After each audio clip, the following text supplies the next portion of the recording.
Voltamos com o programa Espaço Capixaba e olha só, quais as perspectivas para a economia em 2017? O que podemos esperar para esse ano? Bem, isso quem vai nos falar é o economista Jamil Albuquerque. Boa tarde, Jamil. Boa tarde, Ana. É um prazer estar aqui no Espaço Capixaba e nesse estado maravilhoso do Espírito Santo que lembra um colar de pérola adornando o litoral brasileiro. É uma beleza coisa maravilhosa. Eu que agradeço a sua presença hoje aqui ao vivo para todo o estado do Espírito Santo conosco. Você que é de São Paulo, né, Jamil? Sou de São Paulo, moro em Ribeirão Preto, que é uma cidade bastante grande, com mais de 1 milhão de habitantes no seu entorno, e atuo muito na cidade de São Paulo também. Então tenho quase 2 moradas, por assim dizer. Né? E veio ao Espírito Santo a convite? Nós viemos fazer um seminário aqui a convite da Fundação Napoleão Hill, do Mastermind, para 30 empresários fazendo o planejamento estratégico do ano de 2017. Passamos aí o final de semana em imersão, pensando em economia, falando de liderança e, em especial, falando de empreendedorismo. Porque, Ana, não há nenhuma possibilidade de sustentar uma cidade, sustentar um estado ou sustentar uma nação se não existir o empreendedorismo. Correto. Então, a tônica central foi isso, com o planejamento estratégico. Muito bacana. O seminário aconteceu, então, no fim de semana. Agora, Jamil, você também tem 6 livros lançados, é isso? 6 livros, Ana, lançados. E temos a grata satisfação de ser bem aceitos esses livros. 2, em especial, ganharam tamanho mundial. O livro A Arte de Lidar com Pessoas já está lançado em 3 continentes, já ultrapassou a casa dos 200 mil exemplares. E esse último... E esse último aqui... Os 12 Segredos de Jesus, ele não é um livro religioso, ele é um livro de liderança. Agora, a liderança de Jesus, Ana, ela é muito emblemática, né? Não só pelo ponto de vista das virtudes, não só pelo ponto de vista também de algo transcendental, como é, claro, a religião, mas pelo ponto de vista prático.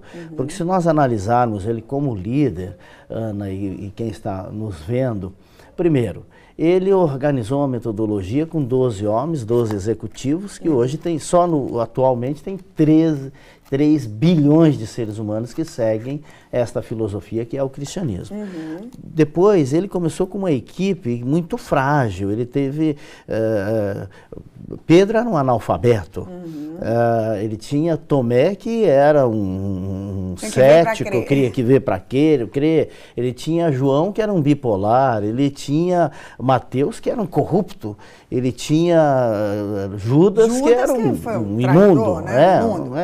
Vendeu, trocou amizade por dinheiro. Ou seja, quem é que entregaria, você entregaria o seu projeto de vida na mão de uma equipe tão frágil como essa? Difícil, né? Difícil.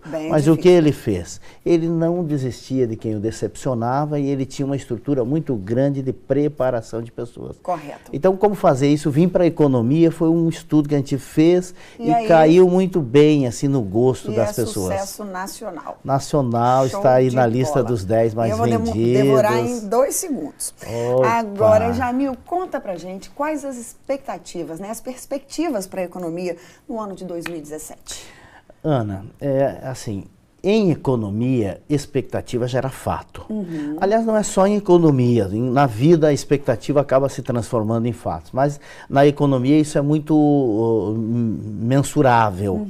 Então a expectativa de crise gera crise e a expectativa de crescimento gera crescimento. Mas nós temos 2 momentos a serem analisados na economia do Brasil. Primeiro, nós só tivemos 2 momentos na história em que tivemos 2 anos consecutivos de queda.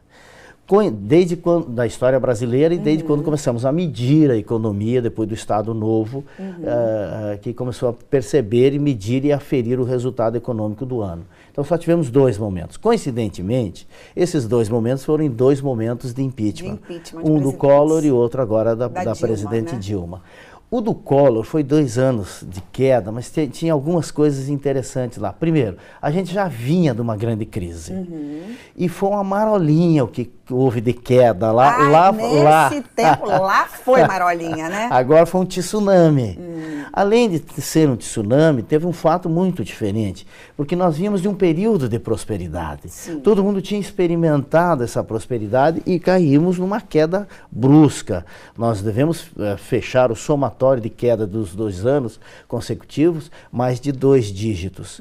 Lembrando, por analogia, porque a mente tem uma certa facilidade em medir, a cada 1,2% do PIB brasileiro que nós perdemos é como se tivéssemos perdido um Uruguai, Ana. Ou seja, empobrecido um Uruguai. Imagina. Se nós passamos de 10%, nós estamos aí quase 6 Uruguais de empobrecimento.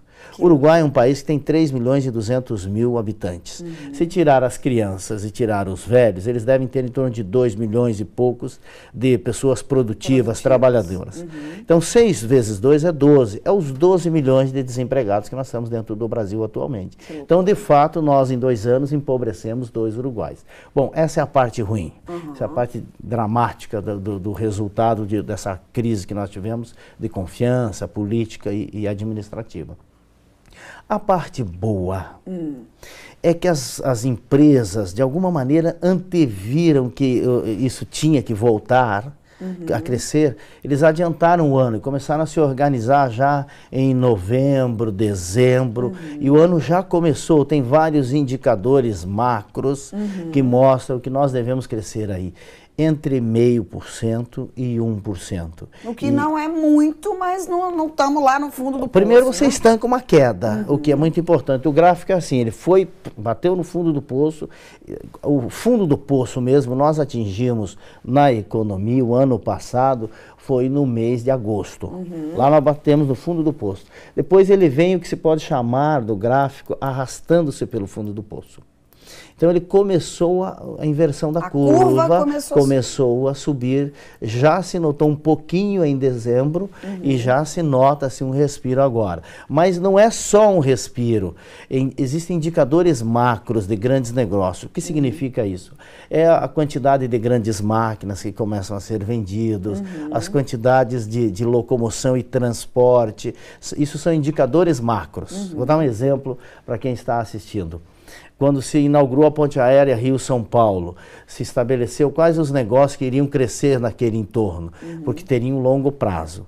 Agora é a mesma coisa, nós temos uma super safra aí aparecendo, nós temos grandes máquinas se movimentando e temos grandes indústrias começando a voltar à confiança, que é esse intangível da economia, chamada confiança, que não consegue se medir, só que é fundamental para acontecer. Então nós temos um ano do ponto de vista econômico, bastante esperançoso, e não é uma esperança assim sem fundamento, é uma esperança com consistência. Temos um ano bom pela frente, econômico falando.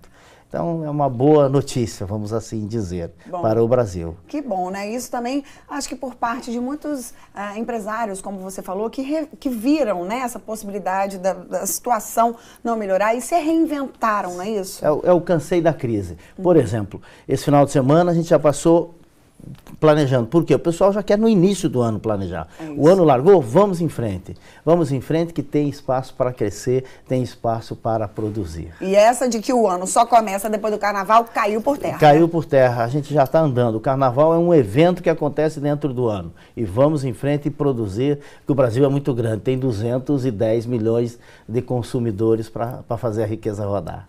Ok, Jamil, eu agradeço a sua presença hoje conosco aqui ao vivo. Muitíssimo obrigada, viu? Quando vier o Espírito Santo novamente, volte ao programa. Voltarei com prazer e foi uma honra participar do Espaço Capixaba. E você aí de casa, obrigada pela sua audiência, pelo seu carinho. Eu vou ficando por aqui, mas amanhã eu te espero, 1h05 da tarde, e você não vai perder, né?